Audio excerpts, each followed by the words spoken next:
Well, it's a new year and there are new ways that scammers are trying to get your information and your money. Jimmy Rhodes talks with an expert to find out what you need to look out for so you don't get taken.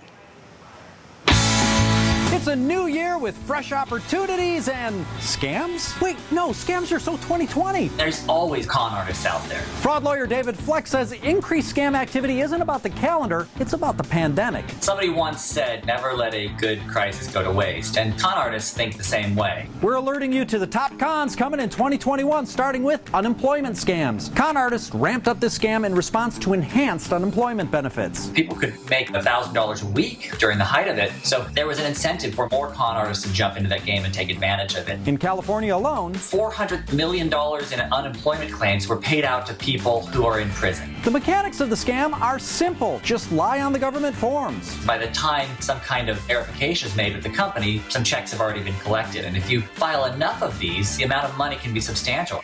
Next, look out for vaccination scams. Fake vaccinations and ongoing fake antibody testing. It take all sorts of forms. It's going to involve some sort of advertising to bring the person in and persuade them to pay a fee. Scammers would target uninsured populations that would have to pay out of pocket, then offer them a discount if they pay for the treatment in advance. The idea is to get people to pay ahead of time, have them show up at a location, and then there's no vaccine for them there. This next one's a perennial, charity scams. You might get a phone call from somebody claiming to be from some major charity and soliciting money from you, and then they tell you how to wire in the money. Well, it's not going to that charity. The bad people take advantage of your kindness. It really pulls on our heartstrings, and it is dialing for dollars. You know, maybe they'll strike out with 9 people, but that 10th person will write a check, and they keep dialing, and they make their money that way. Finally, this one was new for me. Beware of home title theft. Home title theft is the filing of a forged deed. And from a con artist's point of view, it's a very easy scam to perpetrate. Because if you have a computer and an internet connection, creating real-looking documents isn't hard. Once that deed is forged, now they have control of the property, and they can take out a mortgage against the property, or they could sell it to unsuspecting third-party buyers. That's right. You could unsuspectingly buy a house from someone who doesn't really own it. Fortunately, in this country, we transfer that risk to the title insurance company. But the real impact is on the homeowners, usually elderly people who often own their homes outright and have caregivers who can keep them from getting mail that would normally raise a red flag. I just can't tell you how tragic this is.